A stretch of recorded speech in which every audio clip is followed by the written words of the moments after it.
So next person is now, you'll have to excuse my pronunciation of your surname. I'll give it a go. Todd Prochnau. That's perfect. Wow. How good is that? Total and utter fluke. Todd's a pharmacist who currently resides in Sylvan Lake, Alberta, Canada. He's worked as a community pharmacist for over 13 years.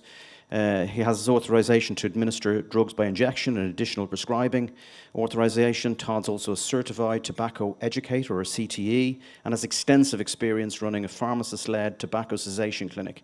Todd currently works as a consulting pharmacist in relation to tobacco use and the field of tobacco harm reduction. Todd's also a faculty member of the School of Health and Wellness at the Red Deer Polytechnic. Additionally, Todd served as a board director of the Alberta Pharmacists Association from 2012 to 2020 and is an RXA past president. Todd is also a recipient of the CPHA's Dean George A. Burbidge Award. Todd, the floor is yours. Todd's going to play the video, and then we'll have some discussion afterwards. Hi, my name is Todd. I'm a Canadian pharmacist with 15 years experience running a pharmacist-led smoking cessation clinic, and I am presenting new Canadian guidelines on alcohol consumption and then discussing what this could mean for nicotine. Welcome to Nicotine versus Alcohol. I think these new alcohol guidelines are extremely well done. They place concepts like patient autonomy and patient-centered care as the primary focus. They acknowledge that people will always make their own choices, but public health and healthcare providers can support these choices by ensuring that they are informed.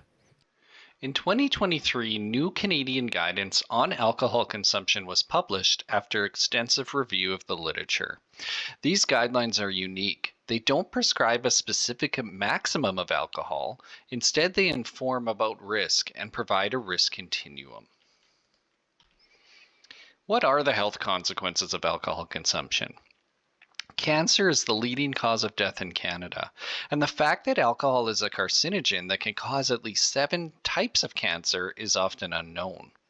Cardiovascular disease is the second leading cause of death in Canada, and alcohol is a known risk factor for many types of cardiovascular disease, including hypertension, heart failure, atrial fibrillation, and hemorrhagic stroke. And then it's widely known that alcohol use is associated with liver disease and also increases the risk of violence and injury. These guidelines summarize the increased risk of various diseases or injuries based on the average weekly alcohol use, and it is separated by sex. It varies based on the disease, but the pattern is clear. There's a continuum of risk. As the number of drinks increases, so does the risk. These are the public-facing recommendations. So rather than offering a prescriptive maximum number of standard alcoholic drinks per week, it's trying to articulate alcohol risk exists on a continuum of risk. Patients will have no risk if they consume 0 drinks per week. They'll have low risk if it's 1 to 2 drinks per week. Moderate risk is considered 3 to 6 drinks per week, and increasingly high risk will be noted at 7 or more drinks per week. So what does this have to do with nicotine? I think these guidelines are great. The traditional mindset in healthcare is very black and white. Don't smoke, don't drink, exercise, avoid red meat. But we know that reality is much more complex.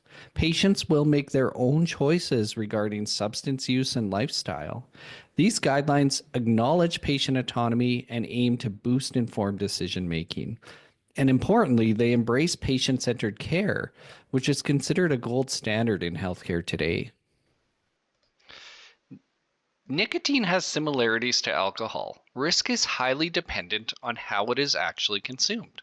The difference with nicotine and alcohol is the risk is not dependent on the amount of nicotine consumed, but more so the delivery mechanism. We know we have reduced risk forms of nicotine, which are shown in the box, and that many people that use combustible tobacco could benefit from switching to these reduced risk forms of nicotine. I propose that we create a similar guideline for nicotine, where we classify different forms of nicotine according to risk. If we apply the alcohol categories, this is what it would look like. No risk, of course, would mean no nicotine. Our lowest risk category of nicotine would be transdermal and or oral nicotine products. Our moderate risk category would include vaping, snus, and heated tobacco products. And I do realize there's different levels of risks amongst these device types. However, I've simply grouped them together to try to simplify these proposed guidelines. And our high risk, of course, would be combustible forms of tobacco. Of course, when we actually take relative risk into consideration, we have to change the terminology. So really, no risk is no nicotine, but transdermal nicotine and oral nicotine would be very, very, very low risk. And then our vaping, snus, heated tobacco category could be classified as very low risk or low risk, depending on your preference. High risk would remain combustible tobacco. As healthcare providers, public health, and society, it's time that we follow the lead of these Canadian alcohol guidelines and take a more pragmatic, person-centered approach to lifestyle and substance recommendations. I believe these alcohol guidelines need to be more widely shared to inform people about the risk of alcohol consumption so that they can make their own informed decision about what is right for them. And we have to follow a similar principle in regard to nicotine. The risk continuum needs to be shared so nicotine users can make their own informed decision and exercise their patient autonomy. Thank you. Well done. So Todd's going to discuss further about this. Over to you, Todd. Thanks very much. Great talk. Thank you. So I thought I should put a disclaimer, like, why am I picking on alcohol? So to be clear, I drink alcohol. I consumed some last night. So I'm not advocating for prohibition or something here, but I think alcohol is a misunderstood substance like nicotine is. The difference is most people don't appreciate the risks of alcohol, whereas most people overestimate risk of nicotine. So 7 cancers are linked to alcohol use: breast cancer, which is the most common cancer in females, and colorectal cancer, which is the second leading cause of cancer death in Canada, at least. And there's other parallels. There's a massive industry in alcohol. There's flavors like cotton candy vodka, right? And one may question who that appeals to. And there's even an industry, the alcohol industry, that is diversifying and making more and more alcohol-free beverages, right? Reduced risk products, one might think of that. But that's why I selected this. And I do really like these guidelines. The biggest limitation is it's not widely shared in Canada and certainly elsewhere in the world. And so, my dream scenario is if we had, a simple infographic of these guidelines on alcohol, beverages, right? Each packaging might make a little more sense to people than drink responsibly, whatever that means. And then if we had the same thing for nicotine, I think that is really what person-centered care is about. Medical students and pharmacy students, other health students, are taught today that person-centered care is the gold standard. That is what we should be exercising day in and day out. And this is really what person-centered care is. So, thank you. Thanks very much for that, Todd. Excellent. So we're doing really well on the time, I have to say. We're going to have plenty of time in this session. I'm going to open it to the floor for some questions. If anybody is... Oh, we've got some gentlemen at the back there. Thank you. Yeah, I agree with you on the importance of stressing the continuum of risk for nicotine, and I particularly like the idea of describing certain products as very, very low risk, but I'm kind of amazed that you're using the Canadian alcohol guidelines as some kind of model, because they're absolutely terrible. I mean, there is, in effect, a specific guideline, which is 2 drinks a week. That certainly is at least the implicit guideline. That's certainly what's been reported in the media. It's what it says in the report. There is no, this is a session on observational epidemiology, right? There is no epidemiology to suggest that 2 drinks a week is any kind of threshold, not least because hardly anybody actually drinks 2 drinks a week. You can't separate out between people who drink 1 drink, 2 drink, 3 drinks a week. It's just not enough people to base that on. And there isn't really a continuum of risk in the same way as there is with nicotine. What you see with alcohol, with regards to overall mortality, is a reduction in risk. for people drinking at low levels before it goes up in a J curve. So although I agree with your conclusion, I think the idea that we should follow the Canadian alcohol guidelines of all things is wrong. Over to you, Todd. Yeah, I mean, I didn't write the guidelines, so that's the disclaimer. And I mean, I'm not a researcher. I work with patients, of course, but I think that alcohol risk is underappreciated. The standard 1 to 2 drinks per day recommendation, that was something that I was taught when I was in pharmacy school decades ago. And I think, when these guidelines came out in Canada, they were largely laughed about by the public because I think the public just said, well, I don't want to know about risk with alcohol, right? Because it's something that I like to consume. So, I mean, again, I'm not a researcher, so I can't argue about, how valid some of their conclusions were or weren't. But it comes with considerable risk. And alcohol comes with risk like violence and injury and sexual assault. That risk is definite and it's known. And when you think about youth using alcohol, for example, it's such a much bigger acute concern than nicotine. And I pulled these stats. So in Canada, the legal drinking age is usually 19 in most provinces. And 38% of Canadian adults tried their first alcohol beverage when they were under the age of 16 years, and 82% under the age of 19 years. So I would also argue that alcohol is a much bigger concern for youth than certainly vaping, but perhaps even any other form of nicotine. Thanks for that, Todd. I think, Norbert, do you want to? Hello, Norbert again.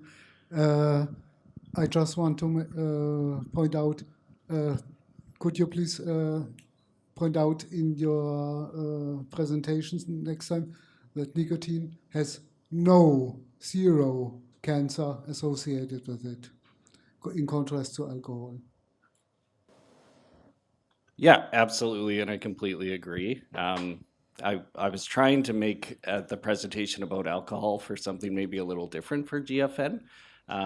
But yeah, that's why I tried to make the point that oral nicotine and transdermal nicotine are, I use the silly term very, very, very low risk, but that's because that's the most accurate way I could describe it. Okay, Carolyn, do you want to just give Carolyn the mic?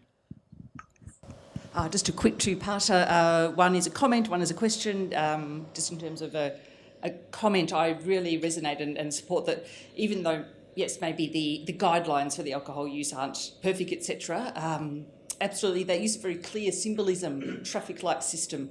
The general public, health professionals, they're bombarded with very inaccurate but easy to remember things, aren't they? Vaping is as bad as smoking. So we've got to kind of counter it with really, crisp, recognisable imagery, and it might not be perfectly scientific, but I really resonate with that because that's what's going to cut through people going into their doctor's office, seeing the poster with the traffic light system. I think it's great. We can tweak the accuracy of it down the track, but it's just big picture. Vaping and nicotine over there, smoking over there. Boom. Yep. And what was my question? Oh, shit. Sorry. Slide. Oh, yes. Sorry. Hang on. Coffee hasn't kicked in. Oh, yeah. Sorry. Do you think you may not know, but do you think there's much suppression by the alcohol industry of the harms of alcohol? Because I think, as med students, we learn, yes, excessive use causes, cirrhosis and that. And I know a lot of people think, well, I never use it to that excess, so it's just not that harmful. I just feel there's a big suppression by the alcohol industry. Yeah, and that's a great question. I mean, I honestly think it's partly suppressed by the public because people like to drink. And so I pulled some more stats. So if you look at the last 30 days, 67% of Canadian adults consumed alcohol. So 2 out of 3, right? And when we compare that to smoking, 13% smoked in the last 30 days.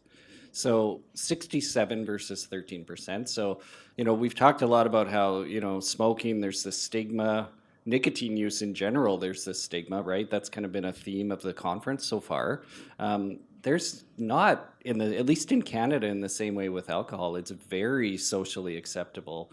People like it. It's, when we talk about youth use, like I probably had my first beer at 15 or something. My dad used to buy me beer before I was 18, which my province, the legal age is 18. So I think it's, I'm sure the industry is active in their lobby efforts, but I think it's also just that it has a place in society that people like. Thanks for that, Todd. Lynn? Thank you. Lynn Dawkins, Dawkins Analytics, Pinney Associates, who consult for Jewel. I was going to make the same point as Caroline, absolutely echo that. Maybe the alcohol guidelines didn't quite get it right, but the general premise is there, and that traffic light scheme just resonates with people, and it's so easy to understand. So my question for you, Tom, is what now? How are you going to get that out there? How are you going to make Health Canada, or whoever it is, listen to that and adopt that, or some version of it? Yeah, that's a great question. So, continue to advocate. I don't have an easy answer. We wouldn't need this conference and these types of get-togethers if I did. But one thing I'd like to point out is Canada actually had, Health Canada had vaping messaging ready to go. So it was going to go on cigarette packages to say, basically the essence was vaping is, less harmful than smoking cigarettes. So, if you're not going to quit, you should switch. So this, I think it was maybe 2018 this was ready to go, and it got held up politically. And so, I think there are those in Health Canada that are ready for this harm reduction concept to be embraced. But we just have to continue with it. We have a new government, so maybe I'll try to make some friends with some of the politicians and see what we can do. Because I think in Canada, at least in Health Canada, I think they are on board with this concept of harm reduction. But we've seen a few examples of where politically it's been overridden, essentially. So I didn't answer your question, but I don't have an answer, so sorry.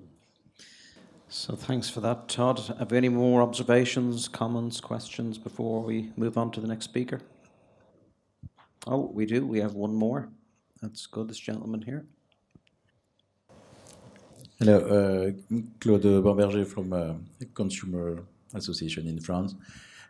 Just a question, not specifically on your presentation, but the two presentations are turning around the risks of things, including nicotine. And none were talking about the benefits. I don't mean the benefits itself, but just for example, I use a vape. That makes me far more immune to smoking than not using it. And I never see papers highlighting that. Is somebody who uses nicotine in a safer way is far more immune to returning to using it in a dangerous way. And the same thing occurred, you were talking about smoking. And in America, globally, it's very strange that smoking something else than tobacco seems to be totally fine, which chemically seems not quite right.